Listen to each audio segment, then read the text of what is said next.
Pant.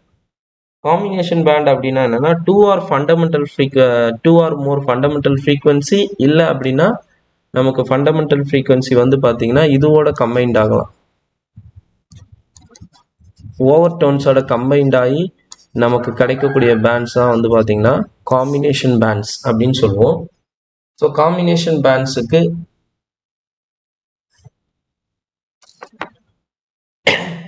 Combination பேண்ட்ஸ்னா என்ன கான்செப்ட்னு மெமரைஸ் பண்ணி வச்சுக்கோங்க. ஒன்றும் இல்லை, two or more fundamental bands combined ஆகி நமக்கு ஒரு பேண்டு கிடைக்கும். இல்லை அப்படின்னா வந்து பார்த்தீங்கன்னா ஃபண்டமெண்டல் பேண்ட்ஸு வித் ஓவர் டோன்ஸோட கம்பைன்ட் ஆகி நமக்கு பேண்டு கிடைக்கும்.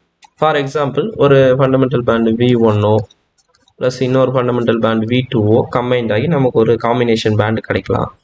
இல்லை அப்படின்னா 2 times of V1 V2 combine பண்ணி 2 டைம்ஸ் ஆஃப் V1ன்றது என்னது, இது வந்து பார்த்தீங்கன்னா ஓவர் டோன்ஸ்.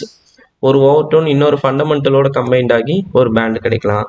இல்லை 2-3 ஃபண்டமெண்டல் பேண்ட்ஸ் கம்பைன்ட் ஆகி நமக்கு காம்பினேஷன் பேண்டு கிடைக்கலாம்.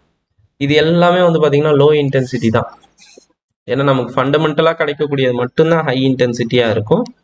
இது எல்லாமே லோ இன்டென்சிட்டி தான். ஃபார் எக்ஸாம்பிள், S2Oக்கு ஒரு வீக்கான பேண்டு எந்த ரேஞ்சில் கிடைக்குது அப்படின்னா அரௌண்ட் 5 to 4-6 சென்டிமீட்டர் இன்வெர்ஸில் கிடைக்குது. ஸோ இது எதனால் கிடைக்குது அப்படின்னு பார்த்தீங்கன்னா V1 + V2 2 fundamental band add ஆகி காம்பினேஷன் பேண்டாக நமக்கு கிடைக்குது. ஸோ இது ஒரு காம்பினேஷன் பேண்டு, இது ஒரு கான்செப்ட்.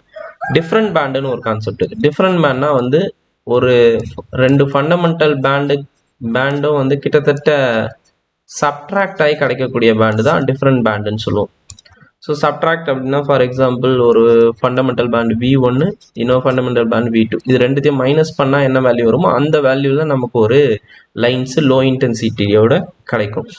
இதுவே வந்து அதே மாதிரி வந்து பார்த்தீங்கன்னா ஒரு ஓவர் டோனு இன்னொரு ஃபண்டமெண்டல் பேண்டுக்கும் நடுவில் இருக்கிற டிஃப்ரென்ஸ்லேயும் நமக்கு லைன்ஸ் வந்து கிடைக்கலாம். ஸோ ஃபார் எக்ஸாம்பிள் CO2 வந்து பார்த்தீங்கன்னா ஒரு வீக் பேண்ட் கிடைக்குது அரௌண்ட் எந்த ரேஞ்சுனா 663 சென்டிமீட்டர் இன்வெர்ஸில் ஒரு வீக் பேண்டு கிடைக்குது.